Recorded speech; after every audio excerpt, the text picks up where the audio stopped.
आज बात करते हैं भारतीय राष्ट्रीय झंडे की। कहां से कहां तक यात्रा कैसे की, स्वाभिमान से पहचान तक। भारत का राष्ट्र ध्वज तिरंगा किसी डिजाइनर की कल्पना के आधार पर नहीं बना, बल्कि इसके पीछे है राष्ट्र प्रेम की भावना, देश को विश्व में अपनी विशिष्ट पहचान देने का दृढ़ संकल्प। यह संकल्प आंध्र प्रदेश के एक युवा ने न केवल मन में पाला, बल्कि इसे इच्छा शक्ति से पूर्ण भी किया। हालांकि इतिहास लेखन में उस युवा को वह सम्मान और श्रेय नहीं मिला जिसका वह अधिकारी था। स्वतंत्रता के अमृत महोत्सव में स्वाभिमान, स्वाधीनता और स्वावलंबन की यात्रा में एक महत्वपूर्ण नाम राष्ट्र ध्वज के प्रथम निर्माता पिंगली वेंकैया का है। केवल राष्ट्र ध्वज के प्रथम निर्माता ही नहीं थे पिंगली वेंकैया, वह एक इनसाइक्लोपीडिया थे, यायावर, जिज्ञासु और विज्ञानी थे। राष्ट्र गौरव पिंगली वेंकैया के नाती वासुदेव नरसिम्हन और जी गोपीकृष्ण का दैनिक जागरण से विशेष बातचीत में उन्होंने एक बार इसका जिक्र भी किया था। 3 घंटे में बना दिया राष्ट्रध्वज। गोपीकृष्ण बताते हैं कि वर्ष 1921 में विजयवाड़ा में कांग्रेस के अधिवेशन में महात्मा गांधी को याद आया कि आंध्र प्रदेश के पिंगली वेंकैया ने राष्ट्रध्वज के बारे में उनसे आग्रह किया था। उस समय मछलीपट्टनम में के एक कॉलेज में शिक्षण कर रहे वेंकैया तत्काल अधिवेशन स्थल पर आए और मात्र 3 घंटे में अपने चित्रकार दोस्त की सहायता से भारत के राष्ट्र ध्वज का डिजाइन तैयार कर दिया। 6 भाषाओं के ज्ञाता पिंगली वेंकैया हिंदी, संस्कृत, तेलुगु, उर्दू, जापानी, अंग्रेजी भाषाओं के दक्ष थे। जिज्ञासी पिंगली यायावर भी थे।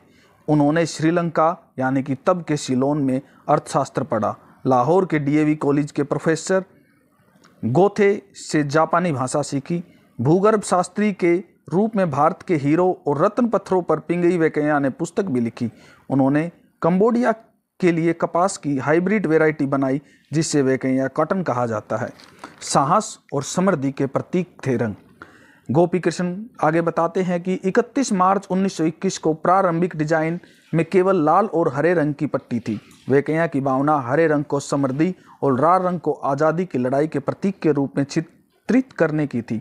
बाद में वेंकैया ने सबसे ऊपर सफ़ेद पट्टी, बीच में हरी पट्टी और नीचे लाल पट्टी के तिरंगे को आकार दिया। कुछ नेताओं ने सफ़ेद, हरा और लाल रंगों की पट्टी को क्रमश ईसाई, इस्लाम और हिंदू धर्म के प्रतीक के रूप में भी व्याख्या की। गोपीकृष्ण कहते हैं कि वेंकैया की ऐसी कोई मंशा नहीं थी। उन्होंने चरखे को भी स्थान देकर नया डिजाइन तैयार किया।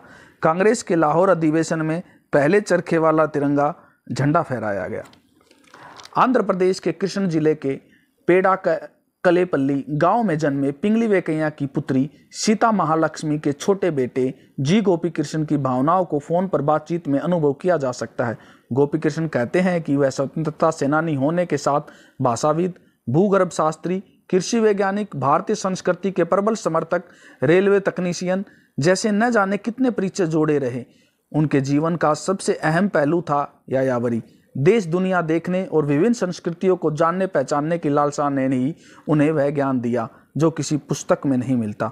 गोपीकृष्ण बताते हैं कि पिंगली वेंकैया का कुछ समय अंग्रेजों की सेना में रहे।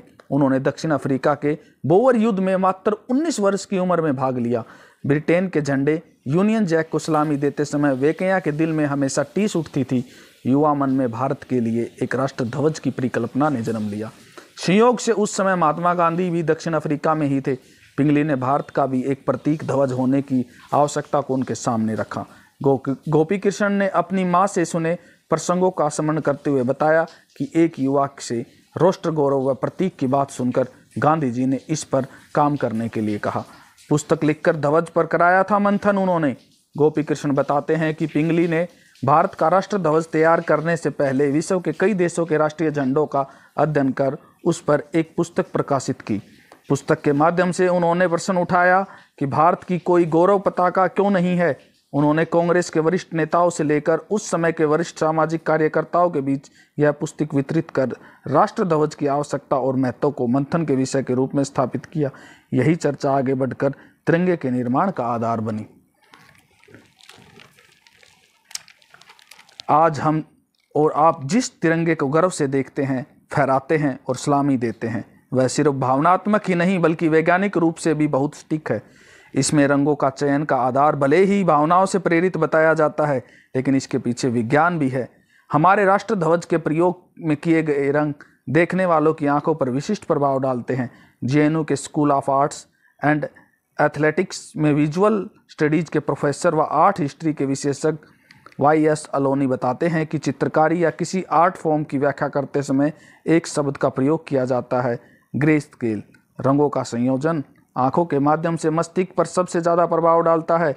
यदि रंगों का संयोजन सही नहीं है तो यह ग्रे स्केल में चला जाएगा, यानी कि मस्तिष्क बहुत प्रभावी ढंग से उसका संज्ञान नहीं लेगा।